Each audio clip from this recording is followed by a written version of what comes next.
Saya Danika Grace Hendranata dari kelas 10 IPS ingin melakukan pengambilan nilai keterampilan pelajaran sosiologi mengenai struktur sosial.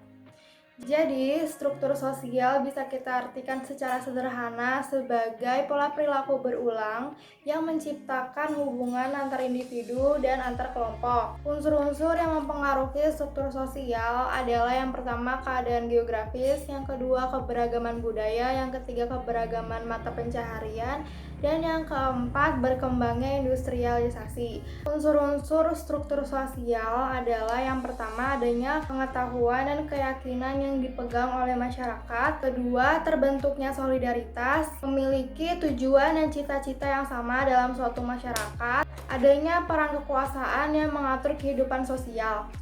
Yang kelima, adanya lembaga-lembaga sosial dan masih banyak lagi. Karakteristik struktur sosial yang pertama tuh ada abstrak. Abstrak tuh maksudnya dia tidak bisa diraba atau dilihat secara langsung pakai indera.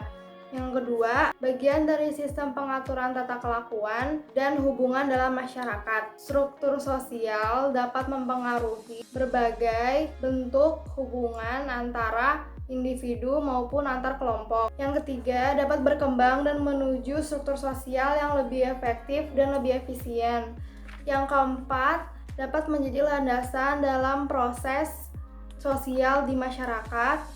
Yang kelima, memiliki dimensi vertikal dan horizontal. Selanjutnya, saya akan menjelaskan tentang dimensi vertikal dan horizontal. Yang pertama adalah dimensi yang horizontal. Dimensi yang horizontal bisa kita sebut juga dengan nama diferensiasi sosial.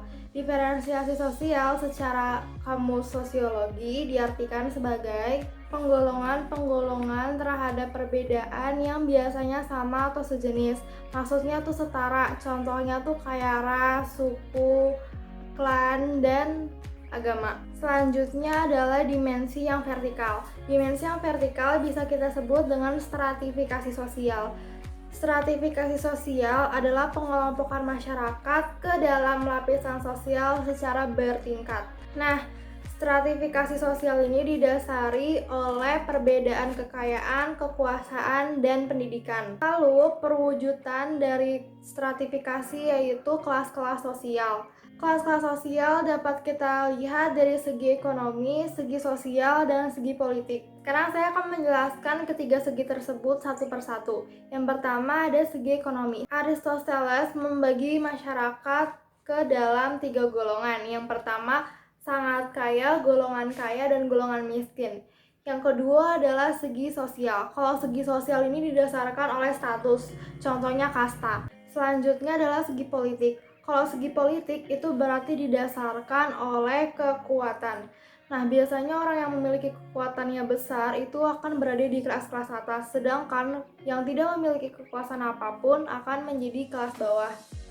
Stratifikasi yang sudah saya jelaskan tadi menimbulkan dampak dan konsekuensi. Berikut konsekuensinya.